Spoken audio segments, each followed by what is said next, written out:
bisa bersyukur kepada Allah, jalankan ibadah, tinggalkan apa yang dicegah, dan itu semua perlu modal. Modalnya seperti diberi bimbingan oleh Rasulullah. Dasar dari surat Al-Baqarah ayat 153 itu, bagi orang-orang yang beriman diperintahkan kita untuk berada dalam kesabaran. Apa makna daripada sabar? Kalau lihat dari bahasa, arti sabar itu sabaru yasbir, berarti menahan. Kalau istilah, harus mampu menahan diri ketika datang kesulitan, tidak mudah marah. Ada sesuatu yang salah, selalu ditahan. Bagaimana mempertimbangkan, karena kita punya akal pikiran supaya nanti tidak timbul penyesalan. Adanya kesedihan, sesuatu yang tidak sesuai dengan kita yang kita inginkan, tidak putus asa, tidak berkeluh kesah. Maka kalau sudah mampu melewati itu dengan kesabaran yang dimiliki, maka insya Allah kekuatan yang dimilikinya, keimanannya, insya Allah akan mendapatkan legalitas pengakuan dari Allah Subhanahu wa Ta'ala.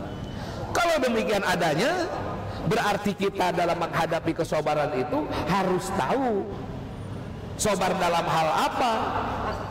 As-sabru fil ibadah, bersabarlah dalam melaksanakan ibadah, karena ibadah kalau tidak dibarengi dengan kesabaran, niscaya kita juga akan celaka, akan menjadi manusia-manusia yang menyimpang daripada aturan. Karena Masya Allah, sabar dalam beribadah dibutuhkan amat sangat luar biasa. Contoh soal kita menjalankan saum, ibadah di bulan Ramadan, begitu banyak halangannya, begitu banyak rintangannya.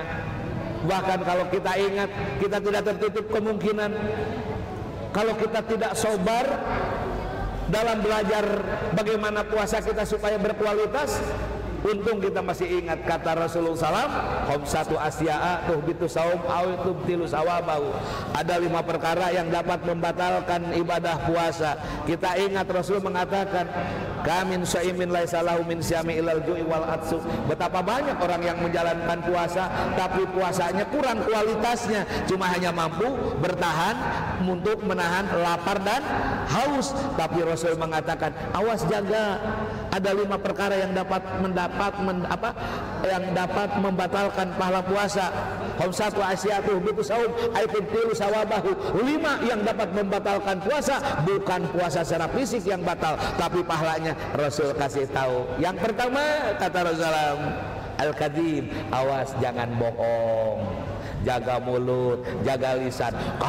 Kalau saja kita tidak punya kemampuan untuk bersabar, terkadang kita sering setiap hari ketika ketemu itu yang namanya ngomongin orang, atau kita membohong. Bohong itu kan mengeluarkan kata-kata yang tidak sesuai dengan kenyataan. Biasanya hal itu mudah sekali karena kita memiliki kesabaran, dilatih dengan saum, bahwa saum adalah artinya menahan. Kemudian sabar juga menahan dalam istilah, mari kita tahan dalam arti menahan segala sesuatu untuk tidak muncul emosi. Karena kita beriman kepada Allah, maka ketika as-sabru fil ibadah, lihat, ibadah itu sesuatu yang diperintahkan oleh Allah. Karena kita tercipta, Allah berfirman, wa ma khalaqtul jinna wal insa.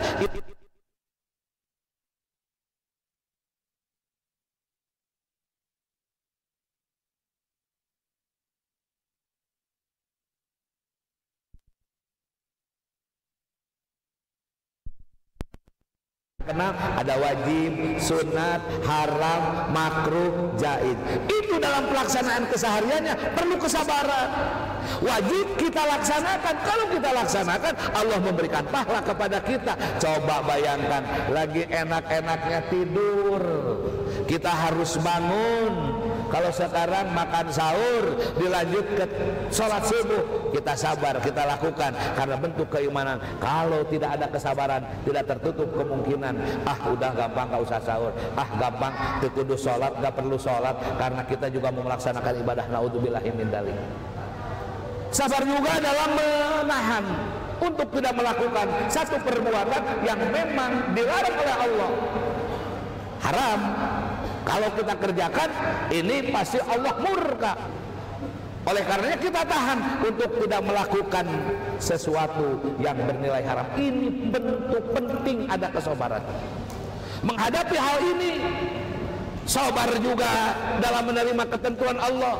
Artinya kita taat menjalankan apa yang diperintahkan, ridho atas keputusan Allah, karena kita sadar bahwa khairihi wa syarrihi min Allah, yang baik yang buruk datang dari Allah. Hanya kita wajib, perlu, harus berikhtiar, lalu kemudian hasilnya kita serahkan kepada Allah Subhanahu wa taala. Dengan memiliki kesabaran seperti ini, maka legalitas keislaman kita dinilai oleh Allah. Bukan hanya kita yang mengakui Islamnya, tapi Allah mengakui keislaman kita.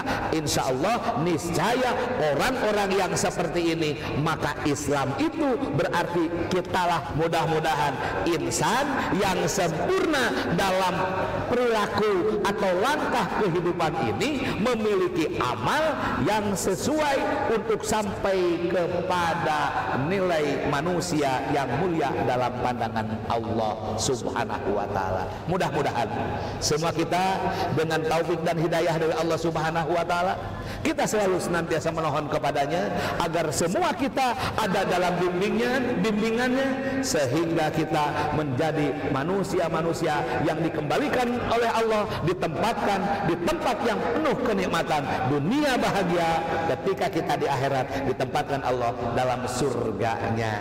Karena kita yakin Allah menyatakan bahwa al-jannatu uiddat lil muttaqin. Mudah-mudahan khusus kepada saya secara pribadi dan kepada hadirin jamaah yang sama-sama sudah menunggu dan menanti datangnya waktu buka bersama, selamat berbuka